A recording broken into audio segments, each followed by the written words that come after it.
দেশ স্বাধীন হওয়ার পর প্রথমবার ৬ দিন পরে বাসা থেকে বের হলাম কিছু সঙ্গত কারণে। আসসালামু আলাইকুম, this is Milija, welcome to my mini blog. এই যে আমার সেই প্রিয় ফুলের গাছ, আর আমি এখানে এসে ফুল অবশ্যই ছিঁড়ি না, মাটিতে থাকে, এমনিতেই পড়ে যায়, ওইখান থেকেই ফুল তুলে আমি আমার হাতে রাখি কিংবা কানে দিই। এই জায়গাটা আমার অনেক ভিডিওতেই দেখেছেন, অনেকে আমাকে কমেন্ট করে যে আমি গাছ থেকে ফুল ছিঁড়ি, কিন্তু না, এই ফুলগুলো অটোমেটিকলি গাছ থেকে পড়ে যায় আর তারপরেই আমি এগুলো নেই। আর এর মধ্যে আমি চলে আসলাম জয়পুরহাটে। তো জয়পুরহাটের পাঁচুর মোড়ের নাম দেওয়া হচ্ছে শহীদ মেহেদী চত্বর, কারণ আমাদের জয়পুরহাটের প্রথম একজন শহীদ হয়েছিল এই জায়গাটাতেই। যদিও আমাদের জয়পুরহাটের ট্রাফিক পুলিশ রাস্তায় নেমেছে, তারপরেও কিছু স্টুডেন্ট আপু ভাইয়া, যেমন এই আপুটা, ওনারা আমাদের জয়পুরহাটের রাস্তায় এখনো ট্রাফিকের কাজ করছে। আমাদের দেশে যে সিচুয়েশনটা হয়েছিল ওইটার পর থেকে আমি আসলে আমার পেজে আমার কোনো লাইফস্টাইল ব্লগ কোনো কিছু শেয়ার করিনি।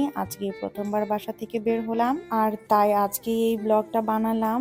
আসলে আমার মন ভালো ছিল না, ব্লগ আপলোড দেওয়া বা ভিডিও করা কোনো কিছুই আমার ইচ্ছা ছিল না, কিংবা আমার কোনো কিছুর মধ্যে কোনো আগ্রহ ছিল না। তাই আমাদের কন্টেন্ট ক্রিয়েটর গ্রুপদের আপু ভাইয়ারা সবাই মিলে ডিসিশন নিল আজকে একটা চায়ের আড্ডার জন্য। তো আমরা জয়পুরহাটের সানন্দাতে আসলাম চা খাওয়ার জন্য। যারা জয়পুরহাটবাসী তারা তো অবশ্যই জানেন সানন্দার চা আসলে অনেক মজাদার। আমার কাছে তো মজা লাগে, আপনাদের কাছে কেমন লাগে কমেন্ট করে জানাতে পারেন। তো আমরা এখানে আসলে প্রায় 10-12 জনের মতো ছিলাম, আপু ভাইয়ারা এবং ভাইয়ার ওয়াইফরাও ছিল। আর এখানে পুরি না কি ছিল, সস ছিল, আমি আসলে খাইনি। বিকেল বেলায় বাসা থেকে আমি দুপুরে লাঞ্চটা করে বের হয়েছি, তাই আর পুরিটা খাই নাই, বাকিরা সবাই খেয়েছিল। তারপরে আমরা চা আর কি, যেটা খাওয়ার জন্য এখানে এসেছি। ওনাদের চা অনেক মজা, কিন্তু কোয়ান্টিটিতে অনেক কম, যদি আর একটু বেশি কোয়ান্টিটি দিত তাহলে ভালো হতো। তো যাই হোক, আমরা চা খেয়ে তারপরে চলে আসলাম স্টেশনে। আমরা যেহেতু এই পারে ছিলাম তাই ওভারব্রিজ ক্রস করে আমরা এখন ওই পারে যাব। তো তাই স্টেশনের ওভারব্রিজ থেকে এই ভিউটা অসম্ভব সুন্দর লাগে। জয়পুরহাটের মানুষরা তো জানেনই আমাদের রাতের বেলায় ওভারব্রিজ থেকে ভিউটা কত সুন্দর। আমার আসলে তেমন একটা আশা হয় না, অনেকদিন পরে এখানে আসলাম। এই ওভারব্রিজের উপর দাঁড়িয়ে কিছু ছবিও তুলে নিলাম। তারপরে আমরা সামনের দিকে যাচ্ছি, আমরা ওই পারে যাব। ওই পারে গিয়ে মানে কোথায় যাচ্ছে সবাই বড় আপু ভাইয়ারা, আমরাও তাদের পিছনে পিছনে যাচ্ছি আর কি।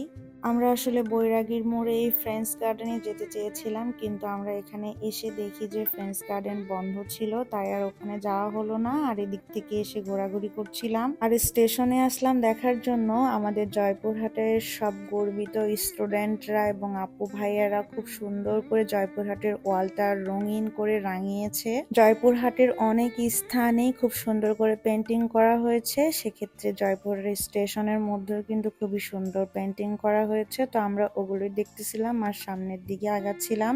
আর যেহেতু এখনো ট্রেন চলাচল শুরু হয়নি, তাই স্টেশনে তেমন কেউ ছিল না, আর ফাঁকাই ছিল, আর পরিবেশটাও সুন্দর ছিল। তো আমরা আবার এই পাশ দিয়ে হাঁটতেছিলাম, ওইদিকে আপু ভাইয়ারা বাদাম আনছিল আমাদের জন্য।